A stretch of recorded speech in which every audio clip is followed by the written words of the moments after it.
एगो शादीशुदा लड़की के देखनी हो कि अपना बॉयफ्रेंड के संग घूमत रहे, तले बॉयफ्रेंड के संग घूमत ओकर मार पर पकड़ ले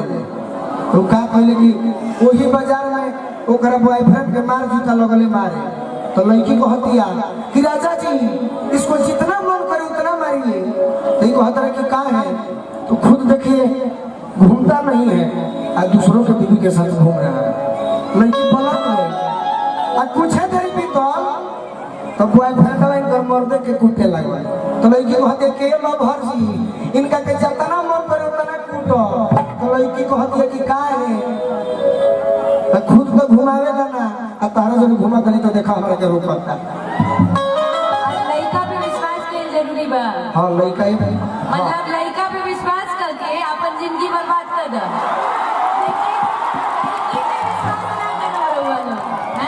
ये सुनो ई कौन बात बा? हर लड़की भी ना प्यार को सीरियस लेती है और 100 में से 90 को धोखा देती है। सीरियस लेते हैं, आधा से ज्यादा उल्लू बना के जाते हैं ना। ऐसे हम कहते हैं देखिए अरे प्यार करो हमसे बढ़ के हूँ भुक्तभोगी बा ये दुनिया में नहीं थे। अरे तो अरे गलती जब आप पकड़ लेंगे भाई दिल के सिग्नल खाली रहे। अरे हम एगो बात रहा खाती कहते हैं कि रही जाइब कवनो कोना अरे भाई दिल में एक गोराए जान रहा यार बात सीरियस मैटर पर पहुंचल बा कह ले आगे ना हमारे चांस अरुण चाचा के कृपा हुई तो बनिए जाए एक अब हीरोइन ले बियाह हो जाए हमारे वो अच्छा लगे। हटो सब थोड़ी का तनी हटो सब ये पुरान हो गई सब सुनी गाना रवा खाती कहता भाई सपोर्ट करी हम रवा दिल मत तोड़ी हमने के दिल रवा ना तोड़ दे जा कैसे कहता नहीं कि रही जाए कवनो कोना अरे भाई दिल में कोराए जान कि तनिए सजगह दे दो अरे बिछाना खाती बोराए जान कि हमारा अखिया में तू ही तो बसल बाड़ू आए करे जा में धसल बाड़ू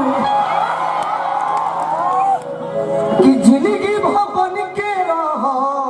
अरे तोहरो सिंहोराए जा कि बनिए सजगह दे दो बिछावे खाती बुराई। अरे दिल मत तोड़ी ऐसे कि वो लोग डिस्को डांसर हो हम एकदम माटी के खाती लड़का है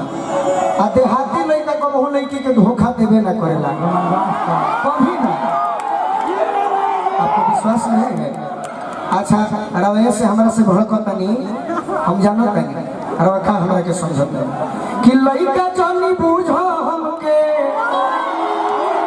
हाय भास्कर बार हो से आने जहिया हो खबतहिया बनबू हमार हो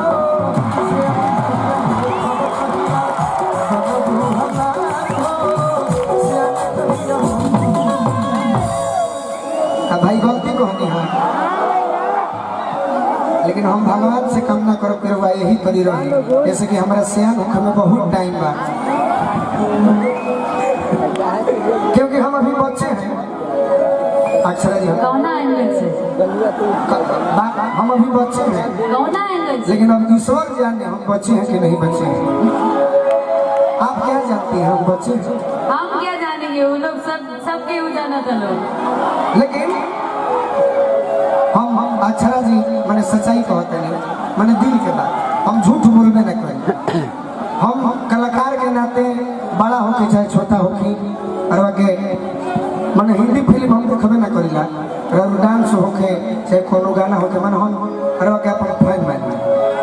एगो रवा खाती गीत कहते हैं गीत गाते हैं अगर एकरा के दिल पर ले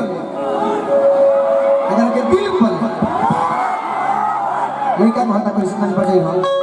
कि बस गइलू दिल में डलल मुश्किल में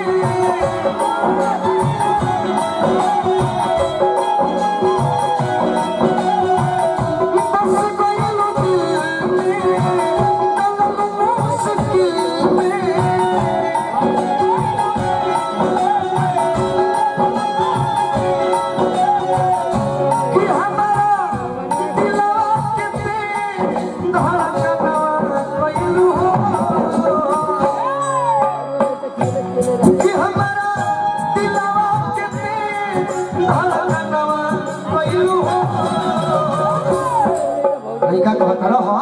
तू कहे करे बेचैन कर जरा तरका कि हमारा दिलवा के तेज अरे धड़कनवा कइलू हो कि अरे धनी तोहरे कारण मनवा लागत गइल काहे सपनवा होइलू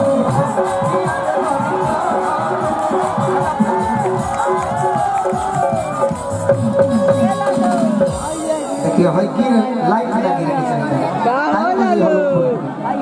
तो तनी माटी के चीज फास्ट अपना अरे मुकसवा अरे धनी तोहरे कारण मनवा लागत नहीं के काहे तू सपनवा होइलू कि अरे मनवा लागत नहीं के काहे तू सपनवा कहे से कि उठ जाए सुतिला नाम तोहर धोके अक्का जने ऐसन का चल गइल कोके जब तक हम जीवित रहब अच्छा जी कि दिल बेकरार बा तोहर इंतजार बा कि जान हमर लेके तू जनवा गइल हो ये जान हमार लेके तू जनवा गइल हो का ऐसे कि हमार शरीर खाली जल लौकता हमार दिल दिमाग रहे में समा गइल कि अरे धनी तोहरे कारण मनवा लागत नहीं के काहे तू सपनवा होइलू कि अरे धनी तोहरे कारण मनवा लागत नहीं के काहे तू सपनवा होइलू कि जब ले न मिलबू अरे वाह जहिया ले हमरा के इंतजार करे के हम उतना दिन तक हम इंतजार करो कैसे कि हम रुआ के राधा मानिला हम अपना के कृष्ण मानिला रुआ हमार सीता हई हमरा नाम हई रुआ हमार पहला हमरा मजनू कि जब ले न मिलबू अरे होई ना सबूर हो आय अपन गोलू राजा के कर जमी दूर हो कि कोई के करार तू अरे भइलू फरार तू कि हमरा के सतावे के पलनवा कइलू हो अरे धनी तोहरे कारण मनवा लागत नहीं के काहे तू सपनवा ई बात हमरा सम्मान में कहनी है अक्षरा जी इतना दिल के धनी इंसान बनी कलाकार बोलने बनी एक बार जोर से ताली रवा सब बड़ा बजा के आशीर्वाद दी कि जब तक भोजपुरी रहे तो नंबर 1 पर अभिनेत्री के रूप में अक्षरा सिंह जी के नाम रहे।